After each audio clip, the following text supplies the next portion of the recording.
Welcome to Cities on the Move. I'm your host, Stephanie Passingham. On this episode, we meet Wayne Nemitz. He has been making people laugh with his drawings from a young age. We also learn more about Azteca dancing from a group of area youth and get a special demonstration.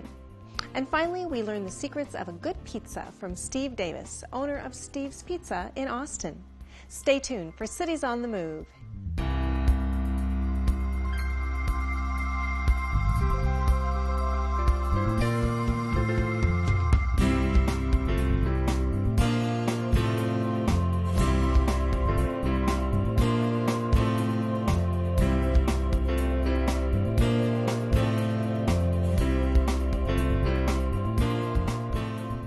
Wayne Nemitz loves drawing and has earned some nice commissions from major card companies for his designs and slogans.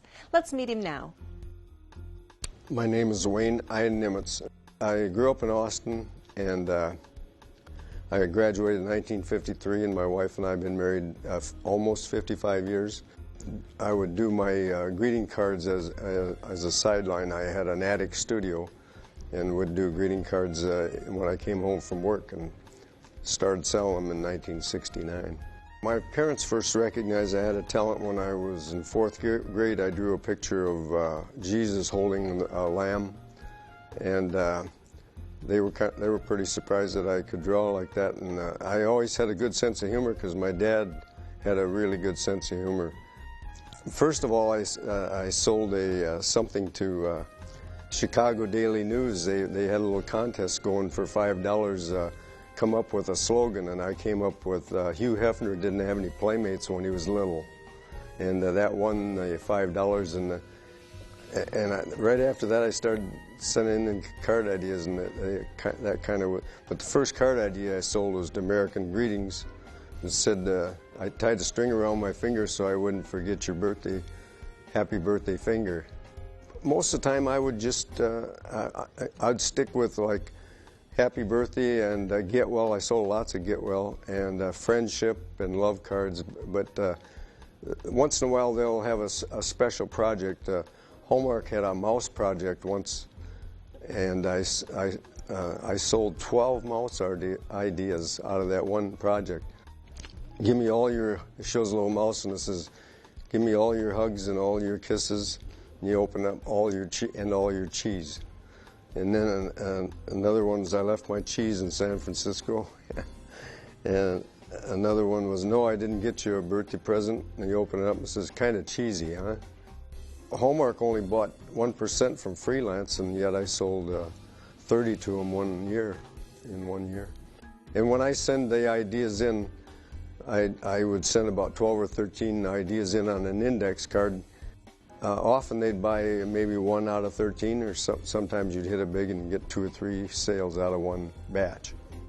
I think my quickest one is we can't go on meeting like this, you never show up. And when I first thought of that idea, the inside was you at the bus depot, me at the airport, but that was a little too lengthy. When I shortened it up, they bought it. And I also like that you taught me the ABCs of love. Don't stop now, there's 23 more letters, and Hallmark used that in their calendar for February 1982, I think it was. I really enjoy designing greeting cards because I go into a card shop when I'm looking to see what other ideas are, or maybe looking for one of mine that might be in there, and I see people looking at them and smiling and laughing. It gives a good feeling. In what city did the Canadian Pacific Holiday Train begin its journey? Find the answer on our website, ksmq.org. Well, today we have several special guests in the studio who are going to tell us all about the Azteca dance culture. And we have many folks here, but we have 3 gals who are going to tell us about this dance and these costumes and everything. And I want to welcome Claudia, Estrella, and Wendy. Thanks so much, everyone, for being here. So let's start out by talking about what is Azteca culture. The Aztec culture is basically a manifestation of the spirit and the culture of the cities back in the ancient times. Okay. And what would ancient times be considered? How long ago was that? Oh, I don't know. Okay, but clearly not modern day? No. Right? And this was in Mexico. Mexico? Mhm. Okay. All right. These dances are a tradition of all over Mexico. There's different types. Oh, okay. What different types are there? Well, like the one we do is just the Aztec dance, and then there is the one from where is the other one? Ours is Chinelo. It's called Chinelo, and ours is from Cuautla, Morelos. Okay. Yeah, that's more by the city of Mexico. It's close to there. All right. How many people, typically there are several of you here today, did the dance occur as individuals, or is the dance as a troupe, with several people dancing at the same time? Can you describe the dance to us? I'm not sure about ancient times. I'm guessing they used to be as a tribe that would do the dancing, but right now for us, anybody who would like to join the dance just comes and learns. Okay. And when you learn, tell us about some of the steps that you learn, and is it a solo dance? Is it just one person dances at a time, or describe the dance to us? It's the whole group dancing at the same time. It's a lot of jumping, turnings. You guys make a lot of noise. Mm-hmm. Yeah. Tell us about that. Okay, it's a lot of footwork when you dance, and whistles are it's kind of like our style of bells for our feet. So when we jump, when we move our feet, it just makes the noise to go to the rhythm of the music. Okay. Now the costumes are similar, but there are some differences. What are the differences, and are there special symbols that are representing certain things that are on your costumes? Maybe you want to go ahead and start, Randy. Well, I got mine from Mexico, from where my parents are from, Cuautla. And ours over there is more of a, like everybody else is wearing, it's a metallic kind of style. And then, I don't know, mine is more different because I got it in different place. So mine was a two-piece, and there's our whole dresses. Okay. And there's different lengths. Do those mean different things? No, it's just depending on your size. Okay. On what size you wear, because if you're a bigger person, you get a longer dress. Well, in Mexico. Okay. Right here, Claudia's parents and Estrella's parents did them. Our Okay. parents did them. All right. And do the symbols have special meaning? I would think they would. I don't know. Okay. And I see some of these guys have some more simple designs, or some have masks and faces and different beading. Are those regional differences? I don't think they are. Just a different style for each dress. Okay. All right. And are there rules for children can wear only certain things and adults get to wear other things? Or, is there, you have to reach a certain age to be able to wear a headdress, or? Not in our group. Not in your group? Okay. All right. Everybody kind of wears whatever they like in terms of style. Okay. And this is clearly for men and women. Are there special roles that men perform and women perform in the dance? No, it's all the It's same. all the same. The only difference is that women will always choose a dress most of the time, and then the guys will have the two-piece. Okay. All right. And these headdresses are quite elaborate. And what are they made of? It's just like a headband that fits your size, and they have a ring on the back to hold the feathers, and the feathers can be of any kind of bird. Okay. And it looks like you guys have chosen peacocks. Peacocks. All right. But they can be any kind of bird. Mm-hmm. Okay. All right. Very good. Now, how long have you been dancing? I've been Claudia, you said dancing 6? about 6 years. 6 years. Okay. And where did you learn this? You taught many of these folks, but where did you learn it? Here in town at my church at Queen of Angels, a lady taught us back in the day, and then she moved out and we started teaching. Okay. All right. And how about you guys? How long have you been dancing, and where did you learn? I started with Claudia and her sister, so 6 years at church with the lady who taught us, and then after that, we Okay. started. I just started this year. Just this year? Yeah. Okay. Tell us, how hard is it to learn this dance? It's pretty easy because it's all just basic jumps. It was just one dance. that Claudia calls it the chicken dance. That one was so hard to learn because it was hard to get with the rhythm. And since it's all footwork, it's kind of hard to explain it unless they show it to you. And once they do it in slow motion, you get used to it in slow motion. So when you have to do it faster, it's a lot harder. Okay. Yeah. All right. So why did you decide to learn? I wanted to do it because it looked interesting on how they like would dress up and everything. So, and since it was for the Virgin Mary, I decided I wanted to join too. Mm-hmm. And tell us about when do you guys perform today? I mean, realizing that there were probably some ancient traditions, but today, when do you guys go out and perform? We celebrate, we dance for the 12th of December, which is the celebration for the Virgin of Guadalupe. And sometimes we get offered to dance for El Cinco de Mayo or just any other occasion. Okay. Do you have different routines, or is it pretty much always the same performance? It's the same. It's the same. Mm-hmm. Okay. So are you able, you've learned a few dances, and are there other places that you can go to learn additional dances? Well, this year we're going up to La Crosse to dance at the Basilica de la Guadalupe, and they offered it to us. First, we were wondering if we could dance on the 12th of December, but they said it was going to be too cold to dance because they don't have space inside the church, so we would have to dance outside. So they offered us on June 27th to dance for, I think it's a father. Monsignor Chavez, who helped with the canonization of Juan Diego. Okay. Yeah. All right. And how old, some of you guys look fairly young. How old are you, dear? I'm 8. You're 8. What is the youngest that someone can begin dancing? We have a 5-year-old. You do? Okay. Yes. All right. And what's the oldest dancer in your group? 25 maybe. 25? Okay. So still mostly young people. Mm-hmm. Are there elders that do perform in the dances in other places that you've seen? Are there other groups like yours around the area? Yeah. Okay. And where do you run into them, or do you go watch them perform? I've seen them in festivals in Minneapolis. Okay. And like Cinco de Mayo. Okay. All right. And why do you think it's important to kind of preserve culture and the heritage through dance? Why is that perhaps meaningful to you?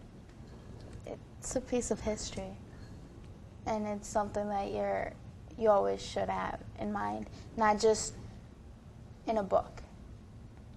It's something that family to family you should teach your children. It's something that you should keep in mind forever.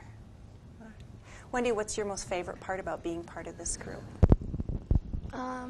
Is that you get to be with other people that you never met or never thought of talking to. You get to teach and help little kids too. So even though it's challenging, but it's a good thing to do.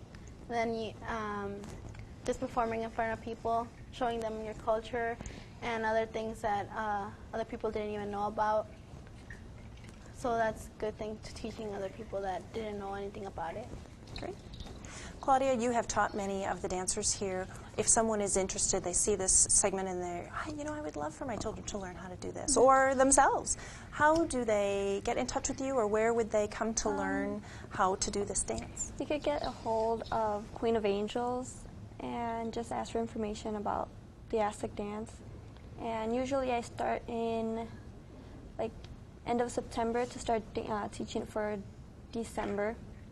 But apparently in May, I might start teaching again when we go to La Crosse. Okay. All right. So it takes probably 2 months worth of practice to pick it up and be part of the group. All right. That's great. Well, thank you so much for all of you for being here. Folks, we're going to have these guys line up and give us a demonstration of how this Aztec dance looks. Stay tuned, and thanks so much.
far right.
Cities on the Move is on the web. Make a comment, ask a question, or share your good idea by visiting our website at ksmq.org.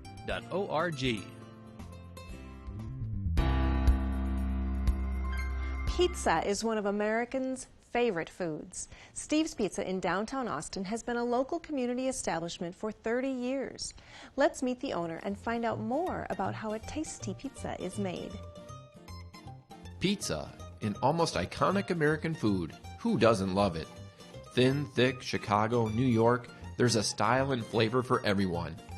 The ancient Greeks and Romans may have started it all, but for Steve Davis, his life with pizza started at the age of 12 in his uncle's pizza shop in Austin, Minnesota. My uncle owned a pizza shop, and when I was about 12 years old, I used to visit him quite often. And one day, his other pizza cook didn't show up, so he needed some help, and he told me, wash your hands and do this for him. So that's how I got started.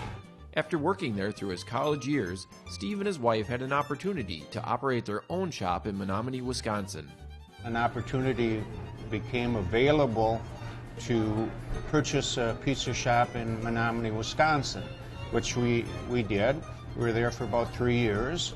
After considering their options, the call of the pizza parlor drew them back to Austin. As time goes on, you sort of miss your old habits, and we bought the House of Pizza here in Austin in 1978.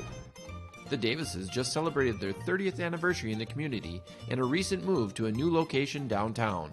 Steve's Pizza is considered an Austin classic. I think part of it is I've been here so long. We've been here 30 years. We did 30 years at the old store, and I told the city I'll do 30 years more here. Pizza varieties have continued to expand. There are a lot of different types of pizza. Of course, there's a thin and thick. There's New York style, Chicago style, and then there's the wood fire type of pizza. We originally started out with thin crust pizza, and then it became popular to have some thick crust, so we added the thick crust. Basically, Austin area is more of the pepperoni sausage, the traditional type of toppings. As far as pizzas, you can do anything you want with it. You can make a breakfast pizza, you can make a steak pizza if you wish, and you can even use your leftover pizza, say a pepperoni pizza. If you have that, you can make that into an omelet, and it's very good. One of the house favorites is the Mamma Mia pizza, pepperoni, sausage, and extra cheese. What we usually do is we have to prep everything. We have to make the dough, the sausage. We spice our beef and cook it to get a lot of the grease out of it. And then we have to roll the the dough into dough balls so we can have them ready to make into pizzas. Then, of course, we have to roll the pizza in regard to what sizes they want. We have a 10-inch, 12, or 14, and each one of those has a different weight. We put it on our pizza boards, and we put an edge around it. That's called a crimp. And we put the crimp on, then we put the sauce, and then we look to see what kind of pizza we should make. And then, after you have it all prepared, you have to put it in the oven, of course. And sometimes there can be 40 or 50 pizzas in the oven. Steve's, of course, offers a Spam pizza in addition to working with customer requests for gluten-free dough or other unusual combinations. Fresh from scratch preparation is key. I think the key component is that you have to take great care in your ingredients and your preparation. But what we do is we try to make everything from scratch. Of course, pepperoni we can't, but we do sausage, we do our beef, and all of our ingredients are homemade. We make our own crusts. We do our sausage. We have Boston butts trimmed and deboned, and then we grind it and spice it. But so everything is from scratch. The demand for Steve's Pizza is so strong it has traveled as far as China.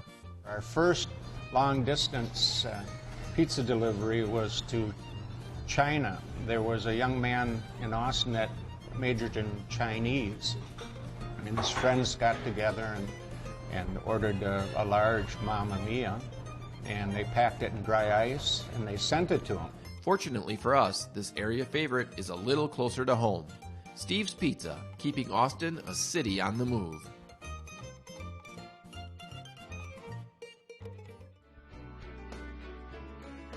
Here's what's happening in the Austin area this month. The Riverside Figure Skating Club will present their annual show, Nothing But a Good Time, on March 6th and 7th at Riverside Arena. The show features individual and group routines. Tickets are $8. The James Sewell Ballet will perform at the historic Paramount Theater Friday, March 12th. Now in its 17th year, this innovative dance troupe brings its spark and spirit to the Paramount stage. Contact Paramount at 507-434-0934 for complete show information. The Riverland Annual Student Variety Show will be held Sunday, March 28th at the Frank W. Bridges Theater. The show features music, skits, comedy, and student acts. It is open to the public, and for more information, contact Dave Hovland at 507-433-0513. If you have an event to share, please log on to ksmq.org and post your information today. Cities on the Move is on the web. Make a comment, ask a question, or share your good idea by visiting our website at ksmq.org. Next week, we will have more great people, places, and events from around the region. Please join us Tuesday, March 9th at 6:30 p.m. for another edition of Cities on the Move. I'm your host, Stephanie Passingham. Good night.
Production of this program is made possible in part through a grant from the Blandon Foundation.